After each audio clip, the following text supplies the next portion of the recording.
Hello, Luc Bouchard here, and this is today's Forgiveness Declaration card draw and reduction. Number 44.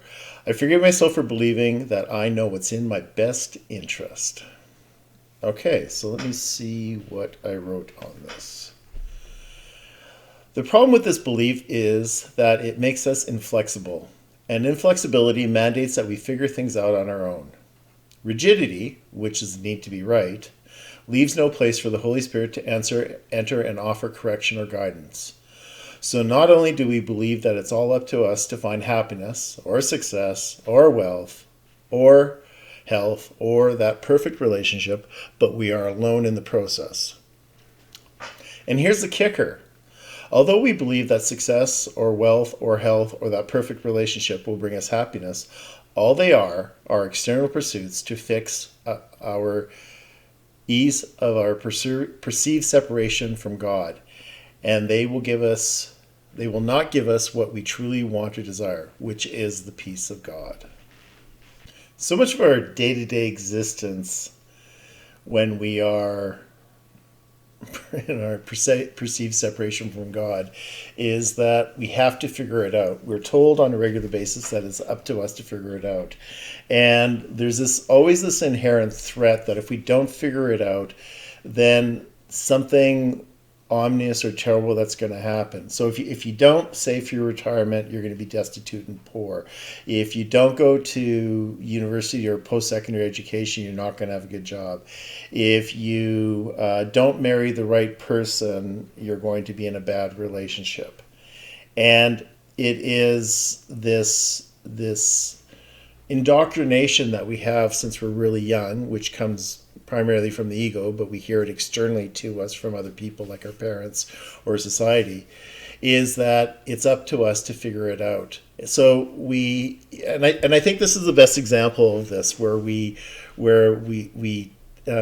expect people to figure it out, and that is with children who are going to be finishing school and then moving on with their lives. And I think as early as in elementary or junior high or high school, as we call it here in Alberta, we tell kids, or we ask kids, so what do you want to be when you grow up? What do you want? What do you desire? Like what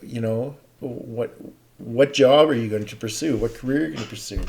And how the hell does anyone under 18 know what they want in their life?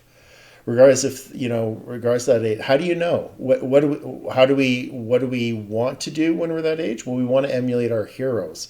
So generally, we'll hear things like, want to be a sport, some sort of athlete or some sort of famous person or an actor or an astronaut or whatever it is. But it's all under the premise of you have to figure it out. You must know, and if you don't figure it out, your life's going to be wasted. And it's bullshit. It's just so not true. And it sets kids up for failure and sets up us for failure.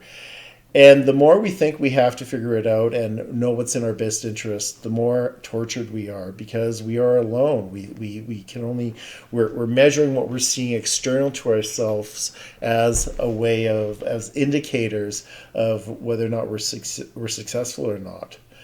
And so we engage in things that we think are going to be a good idea, that are going to be in our best interest, and often they're not.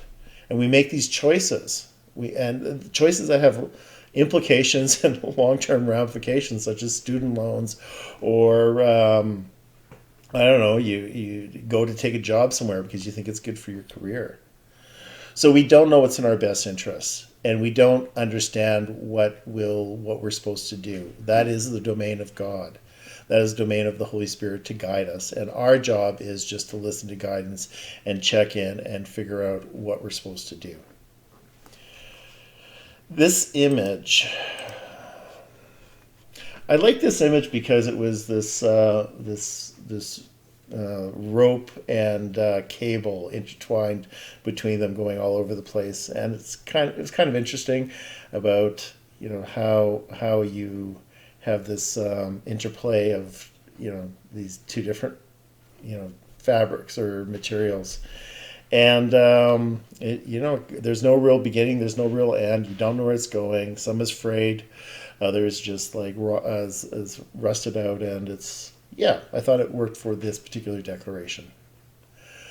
I'm Luc Bouchard. Thanks so much for watching this video. And if you are tortured because you don't know what you're supposed to do, stop it.